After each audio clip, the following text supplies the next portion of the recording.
Sanjay, the size of luxury market in India is vast and in some ways immeasurable. There are various figures going around. Why is that? I think just the definition of luxury and what all you put in it varies from survey to survey. I mean, I've heard surveys saying 11,000 crores and I've heard 30,000 crores, right? But the truth is it's growing rapidly. At least in our segment of the business, we've been seeing fairly significant growth in the last several years.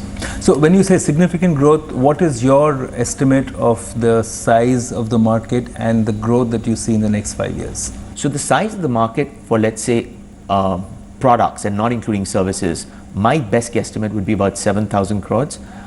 I think we can see a growth of about 12 to 14% per year for the next 5 years.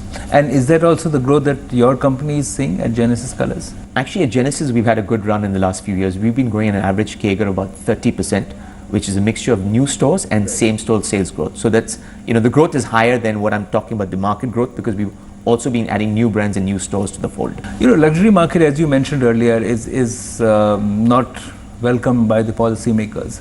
What is the argument that can be made to policymakers that they should help this market? How does it help the country? How does it help brand India? I think twofold. A, if you look at tourism itself, creating a vibrant retail luxury market would help a lot of the high-end tourism to come into India. Today you have about 7 million people coming into India, 14 million going out. A lot of the money that Indians spend overseas will stay in India and encourage a lot of foreign tourists to come into India, which will combine, let's say, a visit to heritage sites and shopping also. That's one. B, I also feel if the government got involved in promoting Indian brands, not specifically just luxury brands, there's going to be a rub-off on brand India.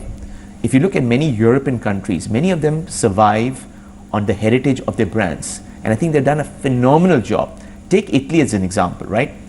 25 years ago, Italy was a producer of high-end clothing, furniture, fabrics, food, right? With a lot of the manufacturing moving to China, what Italy did was really up the bar, create brands. Many of what we see as luxury brands today were earlier just high-end quality manufacturers. And if you don't ask it, I know you will, but why would the government get involved in this? If you step back for a second, right, creating a brand is a 15, 20, 25-year journey, right? Either a large corporate with a long mindset would do it, right? And many of the large corporates in India have traditionally been in manufacturing and not brand building. I'm not saying all, but many of them. B, if you get private equity, a lot of private equity usually takes a 5, 6, 7-year time horizon, which doesn't work for creating a brand in the long run. So I'm not saying that you need to get aid, but if you go to a small city like Singapore, the government gives subsidized areas, office space, advertisement, promote local brands overseas. I think that'd be useful for the government to get involved in something like that for India, because it kind of backs up with brand India too. And you think that creating that would show India and reflect on India's image globally as a mature destination for FDI, for tourism, and everything which is related? Absolutely. I mean, reflecting a strong India would help FDI inflows, other manufacturing tie-ups, India's image in the world. It just improves. I mean, Mr. Modi's done a fantastic job improving India's image, right? But you need more than just one Mr. Modi out there. Tell me, I'll have to close the conversation here, Sanjay, but tell us about Genesis Colors now. What's next for you? You have been in the clothing and accessories space for so many years. Are you looking at diversifying into new categories? Are you thinking of launching some of your own domestic brands and businesses? How do you see the group in the next 10 years? So actually multiple things. We have diversified outside fashion. We've gone into home also with Bilder & Buck. So I think growth for us will come in multiple opportunities.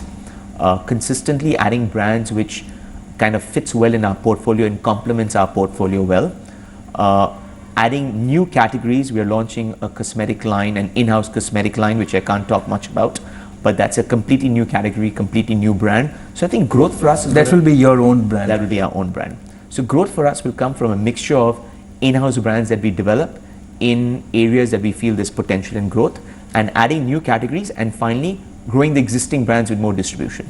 Are there any parts of the broad luxury segment and sector which are underserved, where you think that, you know, either there is not enough demand, or there is demand but nobody is serving it?